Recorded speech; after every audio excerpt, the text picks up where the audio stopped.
kale omega sinika kanisira mpaka wanga kundiponyera ngonya mama ngati ndingondo mai mundi chola bondo wanondi atupalairi awali aneba bala. Okay, party people in the house.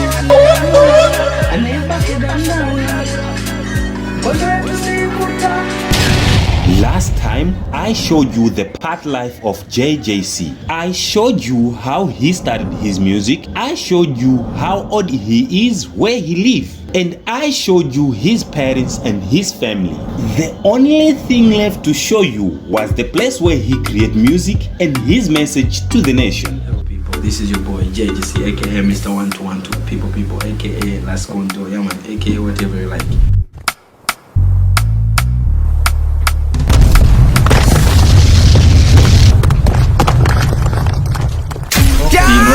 Studio imene nyimbo sensitive imene zimatokera ndi Raj Nation. I think I fotokoza muno wake kuti Raj Nation kuchokera patipo komanso apa tikuona pali Raj Records yoti muno wake afotokoza kuti what is all this about. Yeah man. I'm going to Raj Records, komanso Raj Records is under Raj Nation. You know, so Raj Nation the record younger.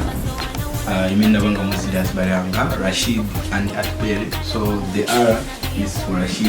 That's my elder brother. Atpere is for A is for Atpere, my younger brother. And J is for the man himself, James or Juma Yamanzi.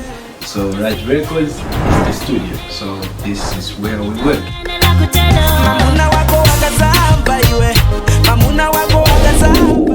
This hard-working man wakala kupita malo siyana ukasangalatsa anthu, including maiko ena ngati South Africa. He is a good example kwa magayi ena omwe mumafuna mutafika pomwe ali Jayjay lero.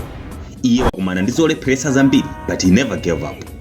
Mazapa nyanja kuwalanga zuwa mazili ya banja sutanga dimazi. He has a little brief for himself. I was born up north in Karonga, in a place called High Density, somewhere north. Those who are there, they know the place. Afterwards, my father got a transfer. We went to Wiwa project. That's where my father was working by then.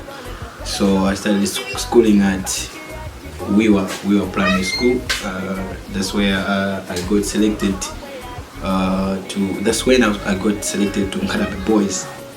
In Nkarabe, that's where I did my primary school. I'm at my secondary school from Form 1 up until Form 4. Yeah man, that's where I met lots of my friends in music, the likes of Toddy, who helped to improve my, my singing ability, my lighting ability, and taught me about some other artists I never knew about.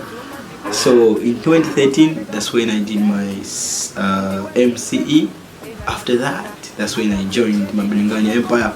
I had to meet Made P in Mzuzu, the one who introduced me to the Empire. That's Mabelenganya Empire from Lilongwe. That's when I went to Lilongwe to meet all the guys. Yeah man, they got me in. That's when I became a member of Mabelenganya Empire. Afterwards, then I moved to Blantyre. I hope you enjoyed this short story of this brave man Jayjay. Till next time, we'll be coming back with other stories. We wishing you all the best and stay safe. Don't forget to like and share his story.